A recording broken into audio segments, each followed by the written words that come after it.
Hi guys, it's Mark from anypond.com, your trusted resource in the UK for ponds and water features. And today I've been called out to this Rugby pond, and basically it's a client of mine for a number of years. They've moved into this house. We fully drained and cleaned this pool last year, and basically there's lots of goldfish in there.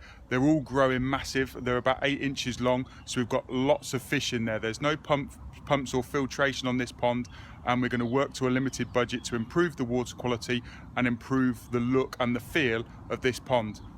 Stay tuned.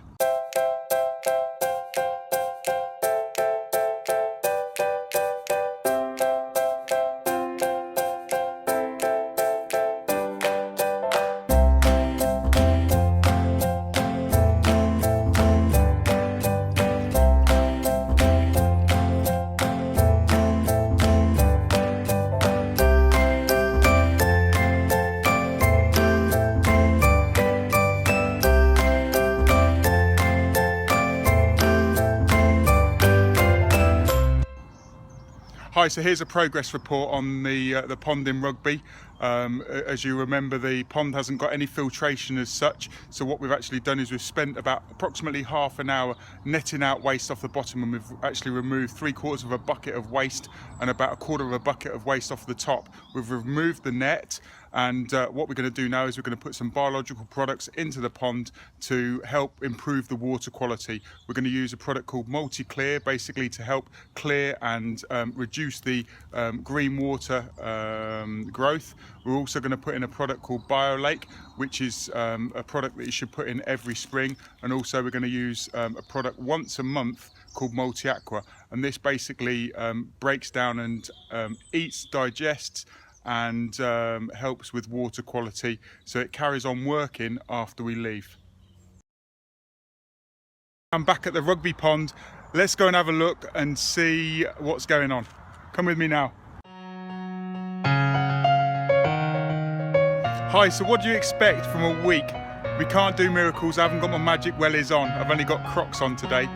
Look what we're going to put in. We've got some plants, and I've got some new tips and tricks for you, and hopefully you'll learn and be inspired by me today. Got some new technology for you. So what we've got here is we've got some retail available marginal plants, and there's a mixture of wildlife and ornamental and wetland filtration plants in these baskets. I always like to leave the carry handles on until I actually get them into position exactly where I want them and make sure that they're at the correct depths. So basically I leave the labels, I take the labels off, but I leave the carry handles on. So what we've got here is we've got a tip for you. As you can see in my right hand, I've got a plant that's growing on polystyrene. Have a look at this. You can't see the polystyrene from that side, but you can from that side. What a tip for you. It's probably been growing on that polystyrene for over a year, but what perfect way to shelter and outcompete algae for food. It's quite heavy because of the root mass and everything, but it floats lovely. Have a look at this now. So what do you think to that? That's perfect. It shades out the pond, it takes up nutrients, the fish can spawn in the roots, and it's cheap and cheerful. It's basically mimulus.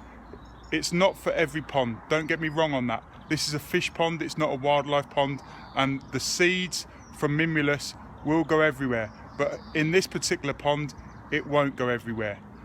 And it doesn't matter if it does within the pond itself. It's very easy to take out fast growing plants out of a fish pool instead of a pond. We're not talking about a natural or a wildlife pond where the seedlings are going to come up everywhere and it's going to be a maintenance nightmare. We're talking about a fish pool, and I don't think many of the seeds will survive. Yes, they might get into the garden, but they're not going to be very strong because they're going to be too dry, or it's going to be too dry and they're not going to grow that well. But in a pond scenario or in a green fish pool, perfect. They'll outcompete, they'll block out the light for the algae. Perfect tip, and it's coming for you from me, Mark Wilson, the water gardener. How easy was that? No planting handle, no nothing. It's literally mimulus growing on polystyrene. Happy days. If you're worried about the light, polystyrene Polystyrene is fine. The plants cover it over. We don't get the intense sun in the UK, so the polystyrene won't break down. It'll basically carry on living there. There's only a few plants that will grow on polystyrene, or it basically cover the polystyrene all year round. You want evergreen plants.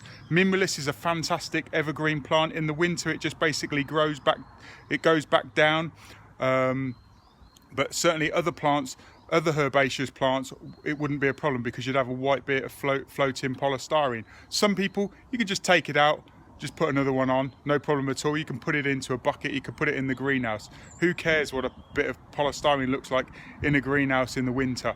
You're not looking at your pond all day long. But look at that, 2 floating islands, fantastic.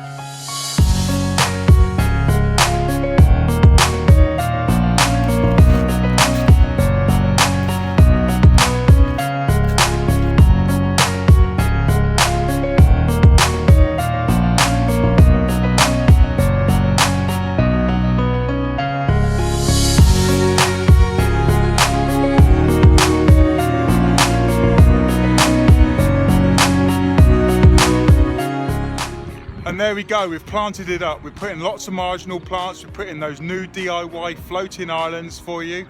We've put in some oxygenating plants. And if you want updates on this pond, make sure you subscribe.